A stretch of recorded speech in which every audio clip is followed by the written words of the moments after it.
জনগণের প্রতিনিধি আমরা নির্বাচন করতে গেলেই বলবো যে বিএনপি শুধু নির্বাচন চাই। নির্বাচন কেন চাই সেদিনকে ভালো করে চিন্তা করুন, অবকাশই পায় না। নির্বাচন না হলে আমি প্রতিনিধি নির্বাচন করব কি করে? আর প্রতিনিধি নির্বাচন না হলে সে পার্লামেন্টে যাবে কি করে? আর পার্লামেন্টে না গেলে জনগণের শাসনটা প্রতিষ্ঠিত হবে কোত্থেকে? কয়েকজন ব্যক্তিকে দেশ বিদেশ থেকে ভাড়া করে নিয়ে এসে কি দেশ চালানো যায়? যায় না।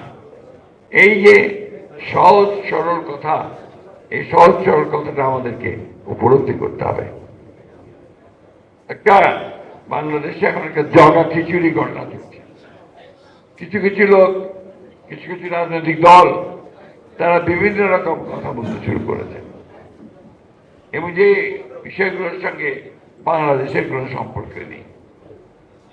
যেমন আপনারা দেখুন, খুব জোর করে বলছে, জোর গলায় বলছে যে আপনার প্রপোর্শনাল ইলেকশন, অর্থাৎ আপনার প্রপোর্শনাল ইলেকশন আনুপাতিক হারে যে আপনার পিয়ার পদ্ধতির নির্বাচন। আমাদের সাধারণ মানুষ তো বোঝেই না যা আনুপাতিক হারের নির্বাচনটা কি। তারা জানে যে একজন ক্যান্ডিডেট দেবে পার্টি, সেই ক্যান্ডিডেটের যে মার্কাই হোক, ধানের শীষ অথবা আপনার দাঁড়িপাল্লা অথবা আপনার পুরা পাতা যাই হোক, সেখানে গিয়ে সে ভোটের দিন ভোট দেবে, ভোট দিয়ে সে নির্বাচন করবে, তাই না? এখন ইনারা বলতে শুরু করেছে না, আনুপাতিক হবে। আনুপাতিকটা কি জিনিস সাধারণ মানুষকে জিজ্ঞেস করেন, তারা বলতে পারবে। আমরা যারা রাজনীতি করি কিছুটা বোঝার চেষ্টা করি, তাতে করে ভোট হবে, জনগণ ভোট দেবে, যে দলটি সবচেয়ে বেশি ভোট পাবে তারা তাদের নমিনেশন দেবে পার্লামেন্টে যাওয়ার জন্য। এতে করে আমাদের দেশের সাধারণ মানুষ যারা তাদের এলাকাতে একজন নেতা চায়, প্রতিনিধি চায়, তার কাজগুলো করার জন্য সে একজন নেতৃত্ব খোঁজে, সেটা কোনো মতেই সম্ভব হবে না।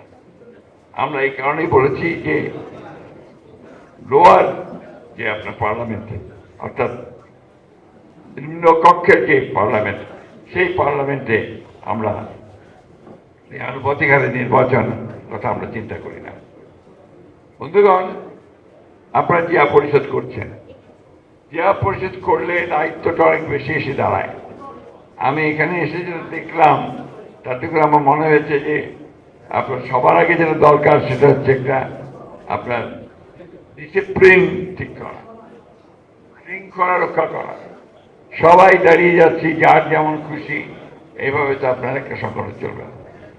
সংগঠনকে আমি সেই জন্য অনুরোধ করবো, যারা কর্মকর্তা আছেন নিয়মিত বৈঠক করেন, নিয়মিত বসেন, বিএনপি রাজনীতি আদর্শ সেটাকে তারা সামনে নিয়ে আসেন।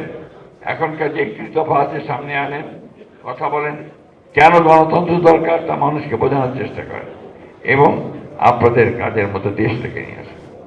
জিয়াউর রহমান একজন ক্ষণজন্মা পুরুষ ছিলেন, সবসময় জিয়াউর রহমান পাওয়া যায় না, তাই না? প্রতিদিন কি আর জিয়াউর রহমান জন্মায়? জন্মায় না। জিয়াউর রহমান একবারই আসে, এসেই সে উনি যে সমস্ত কাজগুলো করে গেছেন, আমাদের সামনে যে দৃষ্টান্ত স্থাপন করেছেন, সেই দৃষ্টান্তগুলোকে সামনে নিয়ে আমাদের এগিয়ে যেতে হবে। সবার আগে যেটা বড় দরকার, সততা, অনেস্টি। এই সততা ছাড়া বিএনপি কিন্তু আপনার জনগণের কাছে দাঁড়াতে পারবে না।